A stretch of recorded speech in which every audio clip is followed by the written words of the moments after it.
지난 주일부터 해서 말씀 축제를 잘 마쳤습니다. 우리 부교육자들하고 말씀 축제에 대해서 같이 좀 나누면서요, 그런 이야기를 좀 했습니다. 요즘 이렇게 부흥회라고 하는 거 잘 안 합니다. 이제 보통 예전에는 우리 성도님들 예전에는 부흥회라고 하는 이름을 했는데, 이제 부흥회라고 하는 게 우리가 요번에 한 말씀 축제하고는 좀 분위기가 많이 다르죠.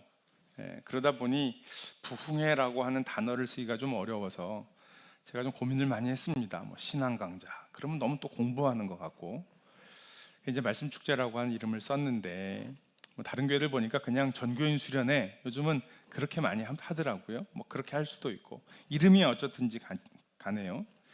잘 안 해요. 아마 우리 교회도 뭐 10년 이상 부흥회 한 기억이 없다고 하시는 것 같고요. 찾아보지는 않았지만, 또 젊은 성도님들 가운데에는 군인교회에서 이렇게 부흥회하는 거 처음이었다고 하시는 분들도 계시고, 잘 안 합니다. 왜 그럴까 얘기를 좀 해봤는데, 일단 첫 번째는요, 목사님들이 하기를 조금 주저합니다. 저도 마찬가지였어요. 저는 뭐 부흥회를 그렇게 목회를 또 배워서요. 그리고 제가 이제는 죄송합니다, 우리 장로님들, 권사님들, 나이든 목사잖아요. 해군에서 제일 나이든 목사니까 생각해 보니까 잘 모르겠어요. 후배 목사님들 중에 하는 사람이 없는 것 같기는 해요. 아마 제가 여기서 하는 게 해군 해병대교회 마지막 부흥회가 될지도 모르겠는데, 뭐 그게 해야 좋은 건 아니니까요. 뭐 그거는 다음 문제인 것 같고요. 근데 저도 하면서 좀 주저하긴 했어요. 뭐 주저하는 거냐 하면, 성도들이 모이실까? 원래는 이렇게 주일날 아침 예배부터 안 하죠. 주일날 저녁 예배나 아니면 월요일 저녁이나 뭐 이렇게 하고, 새벽도 하고 오전도 하고 저녁도 이렇게 하는데 모이실까? 라는 생각이 제일 먼저 들어요. 왜냐하면 강사를 모셨는데 뭐 그냥 수요 예배 드리듯이 오후 예배 드리듯이 그럴 수는 없는 거잖아요. 왜 그러신가 생각을 해보면 여러 가지 이유가 있겠지만, 사실은 제일 큰 이유는 유튜브로 설교 영상이 너무 많습니다. 무슨 얘기냐 하면, 설교를 들으러, 모르는 목사님 설교를 들으러 부흥회를 오거나 이 말씀 축제를 오는 건 아니라고 하는 거죠. 또 실제로 이것을 한 이유도 그렇습니다. 뭐 그냥 교회의 분위기를 좀 활발하게, 좀 이렇게 활기 있게 만들려고 한다든지, 또 이런 설교를 좀 들으려고 한다든지 그런 건 아닙니다. 물론 유튜브에 설교가 있다고 성도님들이 그걸 잘 찾아서 들으시는 게 아닌 것도 잘 알고 있습니다. 그럼에도 불구하고 우리가 부흥회의 말씀 축제를 하는 건, 이 말씀 축제는요, 지금 여기 우리 교회에 하나님께서 우리에게 주시는 말씀을 듣기 위함입니다. 그러니까 하나님께서 지금 우리 교회, 우리 해군 중앙 교회에 지금 원하시고 말씀하시는 게 무엇인가를 3일이지만 짧은 시간 집중하여 우리가 듣는 거죠. 그러니까 교회는 하나님께서 우리에게 주시는 말씀이 무엇인지 들어야 하고요. 또 성도들 개개인도 마찬가지입니다. 성도님들도 이 말씀을 들으시면서 이제 다 끝났으니까 돌아보시면서 개인적으로 하나님께 묻고 꼭 정리하셔야 되고요. 혹시 뭐 여러 가지 바쁜 일들 때문에 못 하셨다면 우리 교회 유튜브에 다 올라가 있습니다. 듣기가 쉽지는 않으실 겁니다. 네 번의 설교가 한 6시간, 5시간, 6시간 정도 되니까 좀 끊어서 들으셔야 될 거고요. 뭐 꼭 당장 요번 주는 아니어도, 근데 내가 언젠가는 들어야지라고 생각을 하시고 밀어놓으시면 영원히 못 듣습니다. 그러니까 뭐 일주일에 한 편이어도 좋고요, 뭐 하루에 한 편이어도 좋고, 그렇게 해서 이 말씀을 좀 들으시면서 하나님께서 나에게 주시는 말씀은 무엇이었을까를 꼭 이제 목사가 설교할 때 쓰는 방법이기는 한데요, 이렇게 한 문장 정도로 정리하실 수 있다면 가장 잘 들으신 겁니다. 최고로 잘 들으신 겁니다. 뭐 그렇지는 않더라도 이번 부흥회를 통해서, 이번 말씀 축제를 통해서 하나님은 나에게 무엇을 말씀하시는가, 우리 교회에 무엇을 말씀하시는가를 들어야 한다라고 하는 거죠. 뭐 담임 목사인 저도 마찬가지 아니겠습니까? 하나님께서 담임 목사인 저에게, 그리고 제가 목회하는 이 해군 중앙교회에 하나님은 이번에 무슨 말씀을 주셨는가, 긴장할 수밖에 없습니다. 뭐 더더군다나 강사 목사님도 말씀하셨고 또 그렇기 때문에 이게 달달한 말씀은요 긴장할 필요가 없습니다.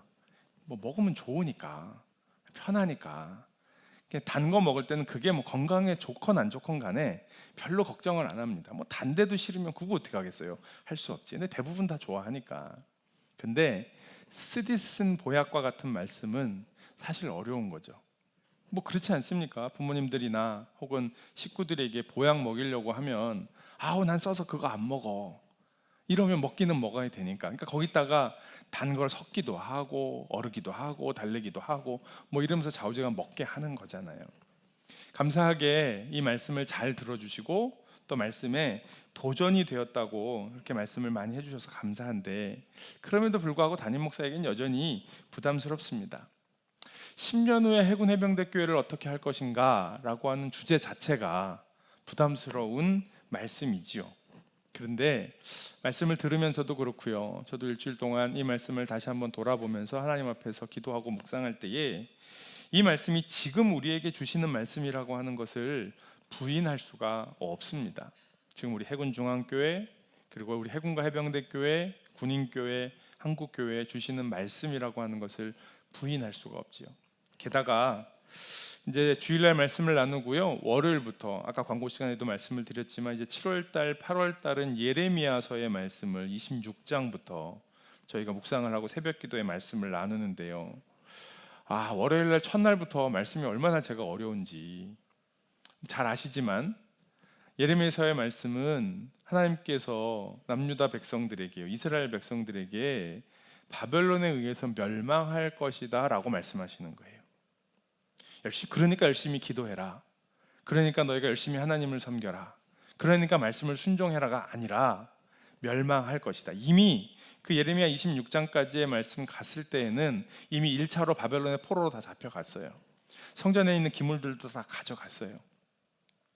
오히려 28장에 나왔던 하나냐라고 하는 거짓 선지자가 이제 2년 내에 그 잡혀갔던 포로들이 돌아올 것이고 성전의 기구들이 다시 돌아올 것이다 라고 이야기를 했는데, 그러니까 하나님 앞에 믿고 기도하자 라고 예언을 했는데 그 예언이 거짓 예언이라고 하나님 말씀하시고 그 선지자가 죽게 됩니다.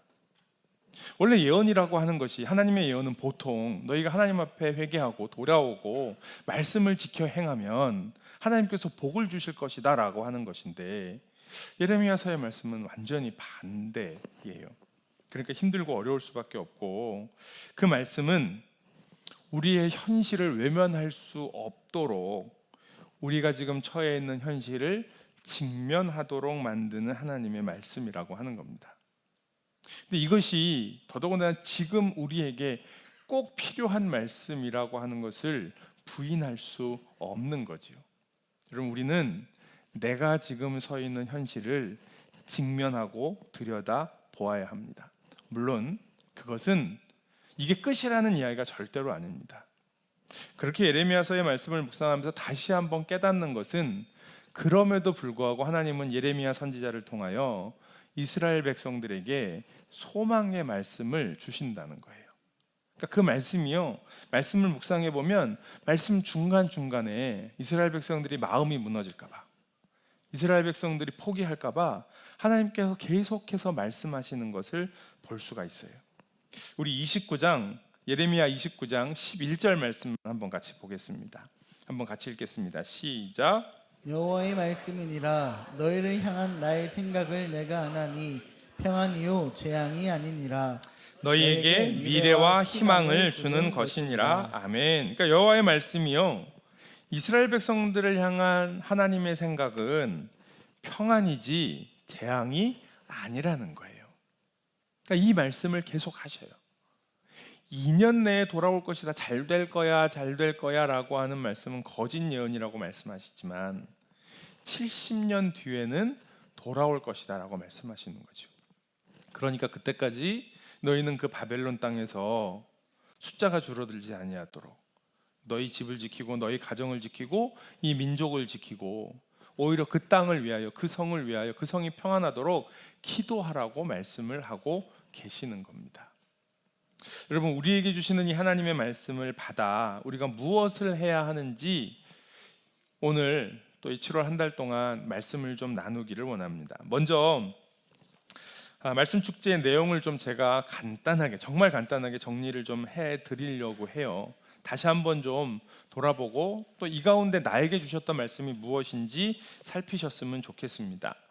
우리가 들은 말씀의 주일날 오전에는 사실 하나님 나라 공동체의 출발점 회심이라고 하는 말씀을 처음 했는데, 이제 원래 순서는 군인교회의 생존 전략 하나님 나라의 모략이 처음이었어요. 이게 개론인데 주일날 아침에만 오고 안 오실 분들이 계시는 걸 분명히 알기 때문에 가장 중요한 말씀을 그냥 주일날 아침에 한 거예요. 순서대로 보자면 군인교회의 생존 전략 하나님 나라의 모략이 맞습니다. 이 하나님 나라의 모략이 뭐를 얘기하셨냐 하면, 좋은 땅에 말씀이 뿌려지면 어떻게 돼요? 100배, 60배, 30배의 열매를 맺게 된다는 거죠. 말씀을 잘 들으신 분들은 무슨 말씀인지 아실 거고요. 모르시는 분들은 말씀을 다시 한번 좀 들어보십시오. 무슨 이야기냐 하면, 하나님 나라의 복음이 우리의 마음밭에 떨어져서 자라나면 100배 아니면 적어도 60배, 30배 열매를 맺는다는 겁니다. 우리가 하나님 나라의 복음을 받았으면, 그러면 우리를 통하여 그 열매를 맺는 것이 지극히 상식적이라고 하는 얘기죠. 그러니까 여러분, 상식이 되는 교회가 되어야 합니다. 복음이 우리에게 떨어졌으면 그 복음이 열매 맺는데, 그 열매는 뭐 그냥 내가 봉사를 했어요, 뭐를 했어요가 아니라 나와 같은 그리스도인이 생겨나는 겁니다. 나와 같은 그리스도인이 우리 가정 안에 자녀들에게서, 또 같이 신앙생활하는 사람들에게서, 또 부대와 직장에서 이웃들 가운데 나와 같이 예수 그리스도가 내 인생의 주인이라고 하는 것을 알고 믿고, 그래서 그 예수 그리스도로 살아가려고 하는 그리스도인이 생겨나게 되는 것, 그것이 우리의 인생 가운데 적어도 한 30배, 60명, 100명, 뭐 이 숫자는 그렇게 이거 갖고도 너무 부담 갖지 않으셨으면 좋겠어요. 하나님께서 열매 맺게 하시는 대로 그 열매가 맺어지는 거죠. 근데 여러분, 부담 가지실 건 없는 건, 이건 내가 열매를 맺어야 되는 게 아닙니다. 요한복음 말씀에 보면 누가 농사를 짓는다고 얘기를 해요? 누가 농부예요? 하나님이 농부시죠. 하나님이 농사 지으시는 겁니다. 예수님은 뭐가 되셔요? 포도나무가 되십니다. 우리는 뭐예요? 가지예요. 그래서 가지가 해야 될 일은 뭐예요? 나무에 붙어 있는 거예요. 나무에 붙어 있으면 내가 뭘 해서, 가지가 시장에 가서 포도를 사다가 내 가지에다 이렇게 탁 매다는 게 우리가 해야 돼, 그리스도인들이 해야 될 일이 아니고요. 우리는 포도나무 되시는 예수님께 붙어 있는 겁니다. 그러면 하나님이 농사를 지으셔서 우리의 삶에, 가지가 된 그리스도인의 삶에 그 하나님 나라의 열매를 맺히게 하신다고요. 나를 통하여 또 다른 그리스도인이, 또 다른 가지가, 또 다른 열매가 나올 수 있도록 한다라고 하는 겁니다. 하나님이 하실 일입니다. 우리는 가지 되신, 나무 되시는 예수님께 가지로 붙어 있으면 되는 겁니다. 그래서 내가 포도나무 되시는 예수님께 붙어 있기로 결정하는 걸 뭐라고 얘기하냐면 회심이라고 하는 거예요. 그래서 이제 두 번째 말씀이 하나님 나라 공동체의 출발점 회심, 이제 지난 주일날 나눴던 말씀이죠. 회심이었습니다. 회심이 뭐냐? 데살로니가전서 1장 9절 말씀만 한번 같이 보겠습니다. 9절 읽겠습니다. 시작. 너희가 어떻게 우상을 버리고 하나님께로 돌아와서 살아계시고 참되신 하나님을 섬기는지와. 아멘. 자, 이게 회심이라고 말씀을 드렸어요. 자, 우상은 뭐가 우상이라고요? 현대사회의 가장 큰 우상이, 첫 번째는 돈이고요, 만몬이고요. 두 번째는 자기 자신이요. 내가 내 마음대로 하고 싶은 것, 내가 중심이 되어서 항상 생각하고 판단하고, 그러니까 싸우기도 하고 삐지기도 하고 또 자존감이 무너지기도 하고 교만해지기도 하고, 이게 다 그렇게 해서 나타난다는 거예요. 이것을 비롯한 여러 가지의 우상들, 그 우상을 버리고 살아계시고 참되신 하나님께로 돌아와 그 하나님을 섬기는 것이 회심이라고요. 내가 교회 나와서 예배를 드리는 것뿐만 아니라 이 예배를 드리는 건 뭐냐 하면 내가 이전까지 섬겼던 내 삶을 붙잡고 있었던 세상의 만몬과 세상의 성공과 자기 자신이라고 하는 이 우상을 버리고 하나님께로 돌아와 참되시고 살아계신 하나님을 섬기는 것, 이게 바로 회심이라고요. 이게 구원받은 사람에게서 나타나는 거예요. 그래서 하나님께서 내 인생의 진짜 주인이 되시는 거죠.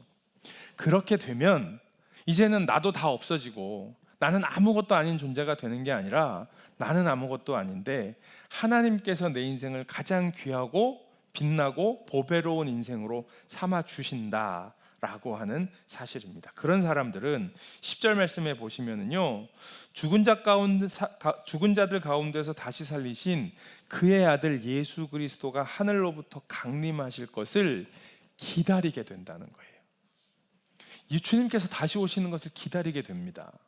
내 인생의 주인이 되신 하나님 예수 그리스도로 말미암아 내가 살아가게 될 때에 그 주님이 다시 오셔서 완성하게 되실 그 하나님의 나라, 하나님의 나라를 완성하기 위하여 이 땅 가운데 이제 다시 오실 그 주님을 기다리는 삶을, 그래서 매일매일의 삶이 주님을 기다리고 또 주님께서 주시는 풍성한 삶을 누리기 때문에 감사한 삶, 행복한 삶, 복된 삶을 살아가게 되는 거죠. 그렇게 살아가면 성장이라고 하는 거는요, 영적 성장이라고 하는 건 내가 크려고 노력한다고 해서 되는 것이 아니라 저절로 크는 겁니다. 생명을 낳으면 아이들은요 저절로 큽니다. 물론 저절로 크지만 잘 크기 위하여 밥도 잘 먹어야 되고요, 운동도 좀 해야 되고요, 이제 어느 정도의 연령이 되고 때가 되면 공부도 해야 되고요, 사회성도 길러야 되고요, 여러 가지를 해야 하지만 그러나 계속해서 자라나게 되는 거예요. 우리에게 생명이 있으면 자라나는 건 당연합니다. 그렇게 자라날 때 우리가 어떻게 자라나야 되는지에 대한 그림이 있어야 된다라고 하는 거예요. 그래서 베드로전서 2장 5절 말씀에 보면 한번 같이 읽겠습니다. 이건 시작. 너희도 산돌같이 신령한 집으로 세워지고 예수 그리스도로 말미암아 하나님이 기쁘게 받으실 신령한 제사를 드릴 거룩한 제사장이 될지니라. 아멘. 그래서 거룩한 제사장 이야기를 했습니다. 목사만 제사장이 아니고요, 안수 받으신 장로님들이나 안수 집사님들만 제사장이 아니라 우리는 다 왕 같은 제사장입니다. 예수께서 십자가에 달려 죽으시면서 지성소의 휘장이 찢어졌다고요.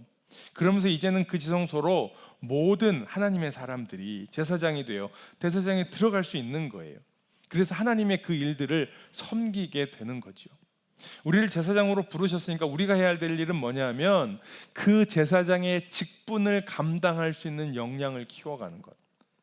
그냥 나는 맨날 유대인의 뜰에 와서 재물을 가지고 제사장한테 이거 잡아달라고 이야기하고 거기서 용서받고 그리고 돌아가는 것이 아니라 이 땅에 하나님을 알지 못하는 사람들, 그래서 삶의 우상 때문에, 그 돈 때문에, 성공 때문에, 자기 자신 때문에 거기에 묶여가지고 하나님은 이미 우리에게 축복을 주시고 풍성한 삶을 주셨는데요, 그 풍성한 삶을 누리지 못하고 살아가는 사람들에게 하나님의 백성들이, 그리스도인이 어떻게 살아야 하는지, 그게 얼마나 풍성한 삶인지를 이야기하는 거죠.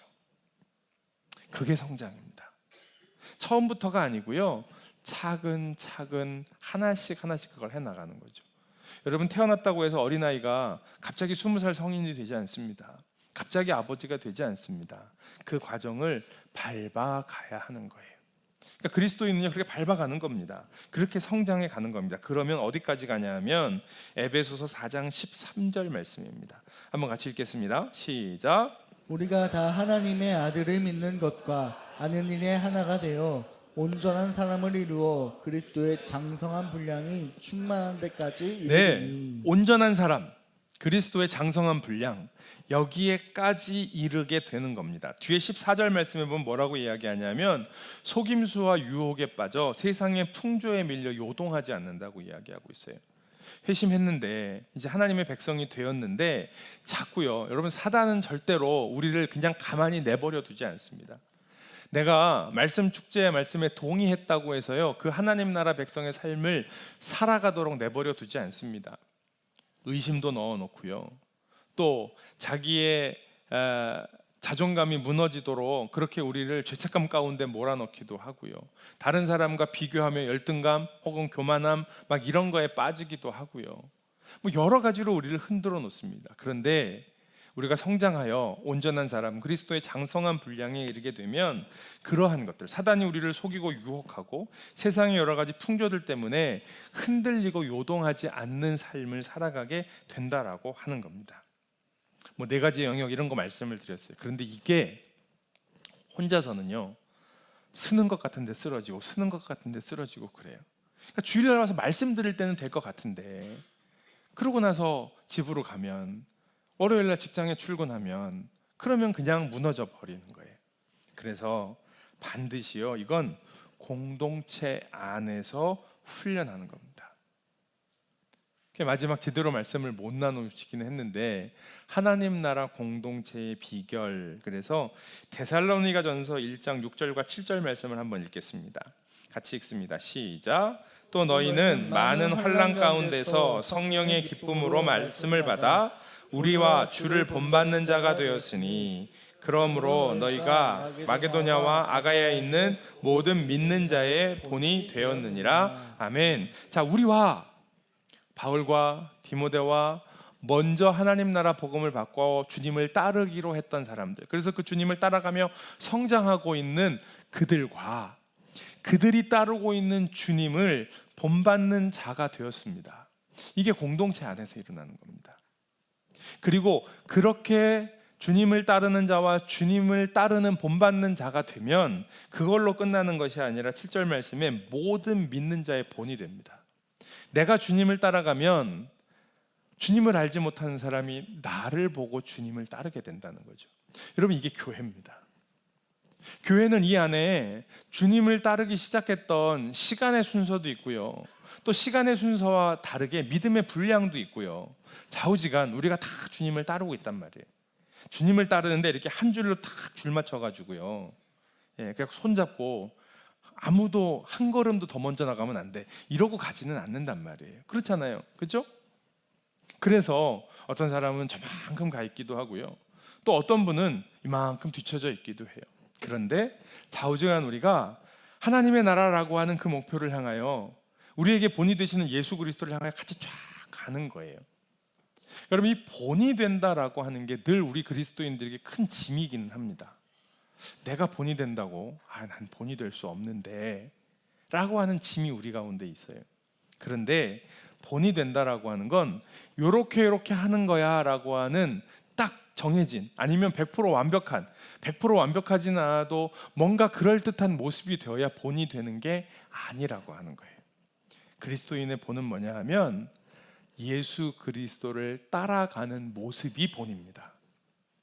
말씀드린 것처럼 그렇게 따라갔을 때 우리의 삶의 열매는 누가 만드시는 거예요? 하나님이 만드시는 거예요. 우리는 포도나무가 되시는 예수님께 붙어 있으려고 하는 것이 그게 본이에요.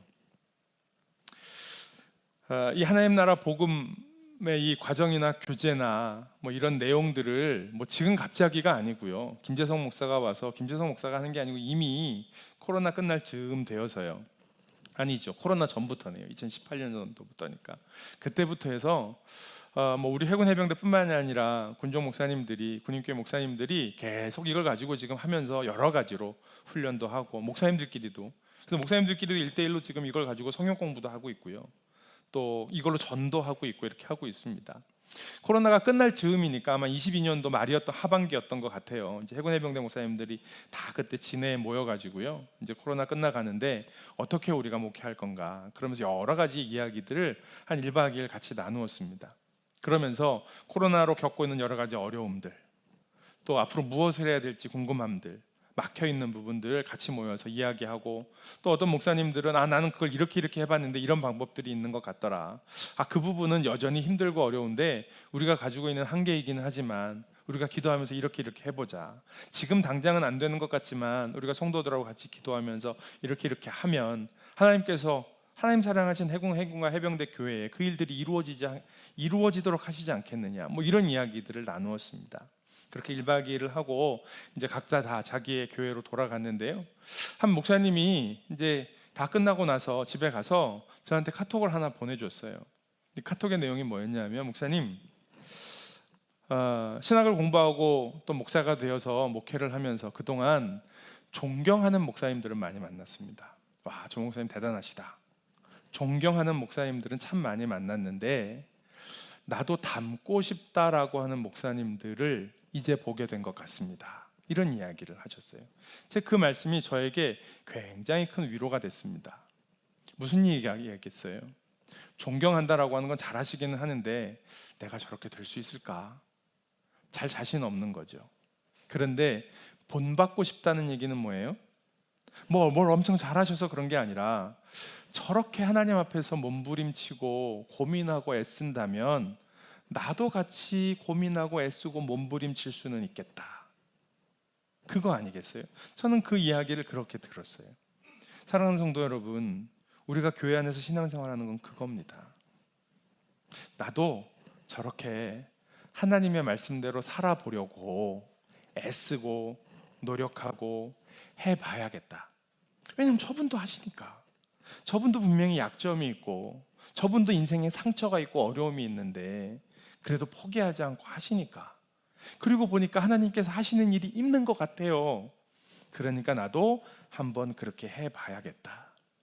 하나님 나라 공동체의 비밀은 거기에 있는 겁니다.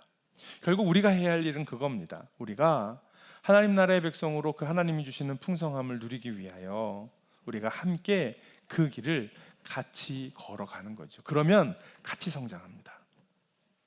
앞에서 노력하는 사람도 뒤에서 그것을 본받으려고 따르려고 하는 사람도 같이 성장해 가는 거죠.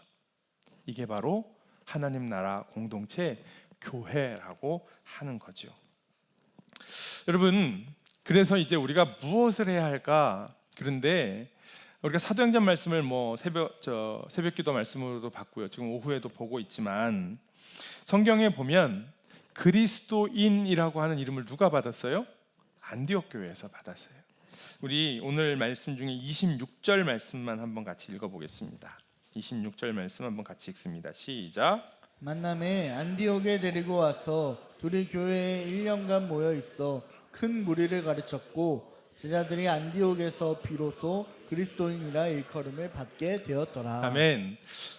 이번 7월 달은요 8월 첫째 주까지 요 사도행전 11장 말씀만 볼 겁니다. 그러니까 7월 한 달 동안 본문이 안 바뀝니다. 계속 요 본문 가지고 그 대신 이 본문 안에 안디옥 교회를 통해서 보여주신 그리스도인의 모습이 무엇인가를 좀 찾아보려고 그래요. 안디옥 교회가 처음으로 그리스도인이라고 불리우게 일컬음을 받게 되었습니다.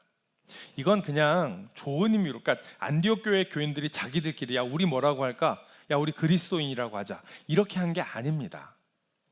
사람들이 그리스도인이 아닌 사람들이 교회 바깥에 있는 사람들이 그 사람들을 봤는데 저 사람들 그리스도밖에 모르는 사람들, 예수 그리스도밖에 모르는 사람들, 맨날 만나면 입만 열면 그 얘기만 하는 사람들.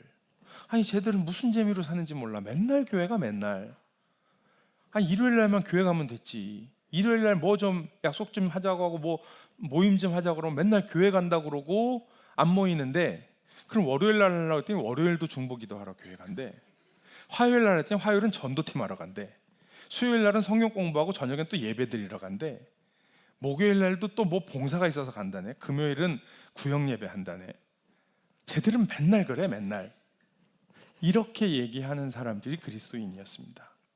입만 열면 뭐만 하면 그냥 그리스도 하는 사람들. 그런데 그게 그냥 하루 종일 교회에 있어서 그리스도인이 아니고요.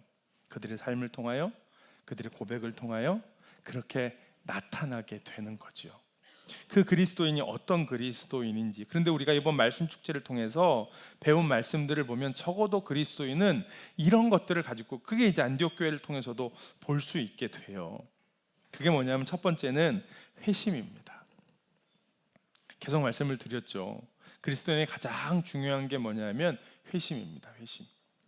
우리가 이제 그리스도인으로 살아가는 그 발걸음을 걷기 위하여 한번 다 같이 좀 점검을 해 보려고 해요.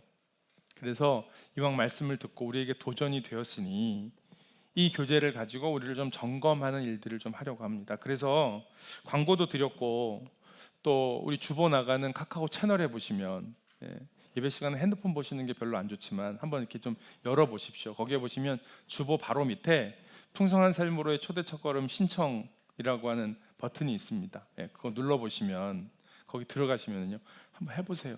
이렇게 핸드폰 보셔도 된다니까요.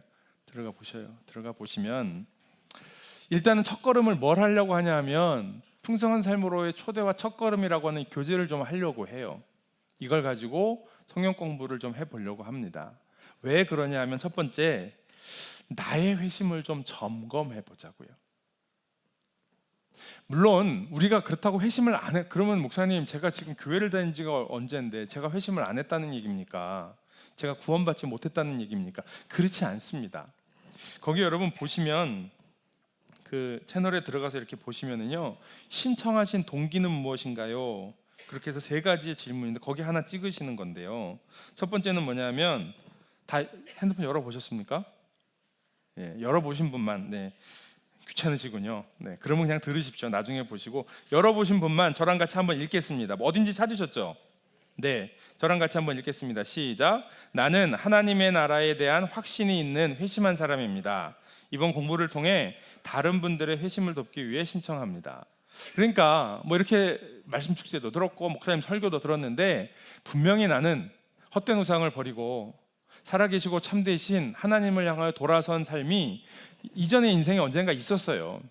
뭐 그걸 저는 누가 와서 아니라고 해도 저는 그걸 부인할 수 없습니다. 저는 분명히 회심한 사람입니다. 좋습니다. 그런데 회심을 했다면 그 회심을 점검할 수 있는 어떤 지표 가운데, 체크 포인트 가운데 하나가 뭐냐면요, 정말 회심했으면 그 복음을 전하고 싶습니다. 제가 설교하면서 여러 번 말씀을 드리는 것 같은데요, 여기 신길동에 어디 식당이 하나 새로 생겼는데요, 그 집이 가보니까 괜찮아요. 그런 식당을 하나 봤어요. 그러시면 오래간만에 제대로 된 식당을 하나 찾았는데 사람들이 많이 알면 괜히 줄 서게 되거나 내가 먹고 싶을 때 못 먹으니까 사람들한테 비밀로 해야겠다. 아무한테도 얘기하지 마. 그리고 혼자 가서 드시겠어요? 안 그러죠. 어떻게 해요? 조금만 좋아 보이면 만난 사람마다 지난번에 어디 식당 생겼는데 거기 같은 거기 괜찮던데, 거기 맛있던데 자꾸 얘기합니다. 안 그러신 분들은 제가 뭐 드릴 말씀은 없습니다. 저는 안 그런데요. 그러면 제가 드릴 말씀은 없는데 저는 그런 것 같아요. 저는. 그리고 제가 만난 대부분의 분들은 그런 것 같아요. 식당 하나만 좋은 걸 알아도 자꾸 옆에 있는 사람들한테 이야기하고 싶은데요, 우리가 깨달아 알은 건 뭐냐, 만난 건 뭐냐면 영원한 생명을 얻는 하나님 나라의 복음입니다. 그런데 이걸 나 혼자만 가지고 있겠다? 그렇겠습니까? 아니죠. 전하고 싶지요. 그 헛된 우상이라고 하는 거요, 세상의 욕심, 성공, 아니면 자기의 어떤 자존감, 뭐 이런 하여튼 여러 가지의 것들 때문에 하나님께로 돌아와서 하나님이 우리에게 주신 그 풍성한 삶을 누리지 못하는 사람을 봤으면, 그게 교회 안에 있는 성도이건 아니면 우리 가족이건 아니면 내가 직장이나 부대에서 만나는 사람이건 내 옆집에 사는 사람이건, 그런 사람을 만나면 내가 이걸 좀 알려주고 싶은데 라고 하는 생각이 안 들겠냐고요. 드는 게 당연하죠. 그런데 그동안 이걸 전하려고 하니 뭐 사형리도 있고 전도 폭발도 있고 아니면 뭐 전도하는 방법도 배웠는데 근데 좀 쉽지는 않습니다. 그러실 수 있어요. 이 교재는 좀 사용하기 쉽습니다. 그러니까 목사님들이 이 교재를 쓰려고 하는 게 사용하기 쉬워서 그래요. 왜냐하면 한 15분 정도 영상 보고요, 이야기하면 돼요. 나는 이랬는데, 내가 만난 하나님은 이랬는데 어떠세요? 라고 이야기하면 되니까 사용하기가 굉장히 쉽습니다. 그래서 내가 분명히 회심한 건 맞습니다. 그리고 하나님께서 나에게 그런 사람을 붙여주시면, 아니 내 회심이 정확하면요, 그런 사람들이 눈에 보입니다. 얘기했잖아요. 이제 한국 사회에 기독교인이 10%밖에 안 된다고요. 그렇기 때문에 90%가 아닌 사람들인데 어떻게 안 보여요? 보일 수밖에 없지요. 그리고 그들에게 복음을 전하고 싶어져요. 그래서 그 복음을 전하기 위해서라도 신청하실 수 있는 거고요. 두 번째는 한번 같이 읽겠습니다. 시작. 나는 회심한 적이 있지만 하나님 나라 복음에 대한 회심을 다시 한번 확인하려고 신청합니다. 그러실 수 있을 것 같아요. 안 한 건 아니에요. 그런데 내가 지금 서 있는 자리가 어딘지 한번 확인해 보고 싶고, 혹시 놓친 부분이 없는지 확인해 보고 싶으시다면 똑같이 신청을 하실 수 있고요. 마지막입니다. 이번에 하나님 나라와 회심에 대한 관심을 갖게 되었습니다. 하나님 나라 복음에 대해서 듣고 누리고 나누는 삶을 살고 싶습니다. 뭐 말씀 축제라고 하는 걸 들어보니까 그런 게 있다고 하는데 괜찮습니다. 내가 교회를 얼마나 해도 상관없이 아무도 나한테 그런 얘기를 해준 사람이 없는 것 같아요. 그래서 내가 회심이라고 하는 것은 내가 정말 회심했나? 내가 정말 구원받았나? 이거에 대해서 예전에 듣기는 들었는데 믿으면 된다고 이야기를 했고, 따라하고 영접기도 하라고 해서 하기는 했고, 그래서 내가 지금까지 교회 나오고는 있는데 풍성한 삶은 잘 모르겠어요. 그러면 한번 내가 확인해 보았으면 좋겠습니다 라고 하신다면 그럴 수 있습니다. 이 세 가지를 벗어나는 분들이 계신가요? 안 계실 것 같은데요. 그러면 그 셋 중에 하나 찍으시고요. 저는 시간이 없는데요 라고 하시는 분들은 그 밑에 보시면 모든 시간을 다 적어놨습니다. 제가 평일날 아침, 점심, 저녁, 오전, 오후, 저녁 다 적어놨고요. 저는 이것도 안 됩니다 그러면 밑에다가 더 하고 싶은 말씀 쓰세요. 저는 새벽밖에 안 됩니다 이렇게 쓰시면 됩니다. 그럼 새벽에 하실 수 있고요. 토요일 오전, 오후, 저녁, 주일날 예배 마치고 오후 언제든지 좋습니다. 시간 내시고, 목사님 근데 제가 바쁘고 뭐 주중에는 지방에 가서 일을 하고요. 온라인도 가능합니다. 이 정도 됐는데 안 하시면 나중에 하나님 앞에 갔는데요, 하나님이 너 왜 이렇게 힘들게 살다 왔냐, 지금까지는 모르셨으니까 하나님 저한테 그걸 가르쳐준 목사가 없었습니다, 저한테 그 얘기를 해준 사람이 없어서 이렇게 하실 수 있는데, 적어도 여기에 계신 분들이 이제 하나님 앞에 가면 그거 안 됩니다. 하나님이 증거 테이프 돌리십니다. 2024년 7월 7일 날 김재성 목사가 이렇게 설교했는데, 분명히 찍으라고 했는데 근데 왜 안 했는데, 이렇게 말씀하시면 이제 그때부터 아무 소리 못 하시는 거예요. 그래서 이 풍성한 삶으로의 초대에 내가 정말 회심했는지를 발견하고요. 여러분, 하나님 나라를 발견하면, 밭에 감추인 보화를 발견하면 자기의 모든 재산을 팔아 그 밭을 산다고요. 그러니까 그러기 위하여 이게 보화인지 아닌지 한번 보시자고요. 그래서 나의 모든 재산을 다 팔으려고 안 할게요. 시간을 그냥 일주일에 한 1시간 정도, 1시간 반 정도, 그 정도만 들이시면 돼요. 그래서 한번 점검해 보시죠. 이게 첫 번째 출발입니다. 여러분, 말씀 축제 말씀은 들으셨는데요. 그런데 도전은 됐고 좋은 말씀이었고 동의도 많이 합니다. 그걸로 끝나시면 동의로 끝납니다. 그리고 그건 길가에 떨어진 씨앗과 비슷합니다. 새들이 와서 다 먹어버리고 끝납니다. 아무것도 남는 게 없어요. 그래서 한번 그 말씀 앞에, 그 말씀이 내 삶에 떨어질 수 있도록 도전하는 거죠. 그게 회심이고요. 영적인 성장이라고 하는 건 그걸 누리는 겁니다. 누리는데, 여러분, 하나님이 우리에게 주신 복을 누릴 수 있는 가장 좋은 방법이 이게 의무가 아니라고요. 우리가 구원받았으면 이제 구원받았으니까 네가 보답을 해야 돼. 성경은 보답하라고 얘기한 적이 없어요. 하나님 앞에 좀 보답해야지. 말씀 축제 가운데 헌신에 대한 이야기가 있어요. 그거예요. 이거 헌신이 아니고요, 우리에게 주셨으니까 그 주신 걸 누리자고요. 근데 그 누리는 게 뭐냐 하면 말씀 보고 기도하는 겁니다. 근데 그럴 줄 알았어. 그러니까 목사님들은 맨날 일만 열면 저런 얘기만 해. 말씀 보고 기도하라고. 그게 그렇게 쉬워요. 그런데 이걸 의무로 하지 마시고요. 성경 안 보면 기도 안 하면 큰일 날 것처럼, 아니에요. 성경 안 보면 기도 안 하면 벌 주시려고 하시는 게 아니라 성경을 보고 말씀을 보고 기도하고 얻을 수 있는 복을 누리라고 우리에게 하시는 거예요. 그래서 그게 뭔지를 풍성한 삶의 첫걸음, 뿅 위에 없는가 보다. 네, 넘어갔네요. 이걸 통해서 좀 보는 거예요. 그래서 말씀 보는 게 뭔지 기도하는 게, 그동안 보신 말씀이 얼마고 기도가 얼만데요. 잘하셨어요. 그런데 그게 혹시 모자란 부분은 없었는지 확인하고 점검하시는 거죠. 그리고 이런 방법으로 내 뒤에 따라오는 사람들에게 뭐라고 가르치실 거냐고요. 내 뒤에 따라온 사람들이 이렇게 말씀 보고 이렇게 기도하는 거야, 이렇게 신앙생활 하는 거야. 그러면 훨씬 더 수월하게 풍성하게 하나님의 나라를 누릴 수 있을 것 같아 라고 하는 거죠. 일단은 여름에 여기 이것만 좀 하려고, 뭐 휴가도 있고 여러 가지 있으시겠지만, 뭐 놀면 뭐합니까? 놀 땐 놀고 또 말씀도 같이 나누고 이렇게 하면서 할 거고요. 이렇게 하고 나서 정말 하나님 나라를 알고 정말 하나님의 나라를 내가 살아내고 싶다. 하나님의 나라를 살아내는 일은 그렇게 쉽지는 않습니다. 그런데 살아내고 싶다라고 하시는 분들은 뿅. 이건 좀 깁니다. 이건 이제 가을 넘어가서 또 내년으로 넘어가서 그렇게 하려고 해요. 얼마나 신청을 하실지 또 얼마나 풍성한 삶으로의 초대와 첫걸음을 통해서 어떤 결과가 있을지 제가 잘 모르겠습니다. 그래서 이거는 제가 일단 뒤로 밀어놨어요. 일단 풍성한 삶으로의 초대와 첫걸음에 신청을 해주시고요. 난 그래도 마음이 안 생겨요. 그런 분들은 괜찮습니다. 옆에 있는 사람들이 어떻게 하는지 좀 보십시오. 나는 저분의 뒤를 쫓아가겠습니다 라고 한다면 뭐 어떡하겠습니까? 그러나 지금 하나님께서 나에게 주신 도전이 조금이라도 있으면 하나님께서 말씀하시는 거고요. 그 말씀에 순종해 보십시오. 어려운 거 아닙니다. 제가 뭐 성도님들 고생시키고 싶겠습니까? 그렇지 않습니다. 하나님이 주신 진짜 이 풍성한 것들을 누리기를 원합니다.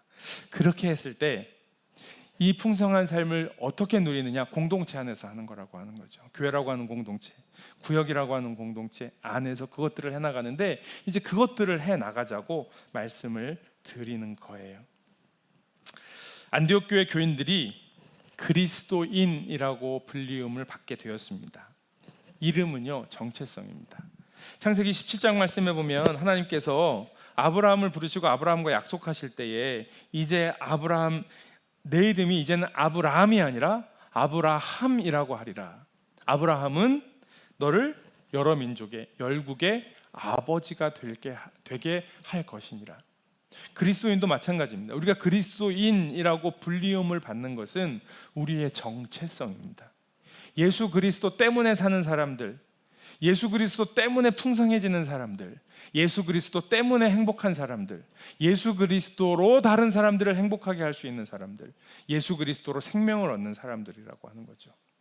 그 이름을 얻었는데 그 이름에 합당한 삶을 살아가야 하지 않겠습니까? 그렇게 살아보고 싶지 않으십니까?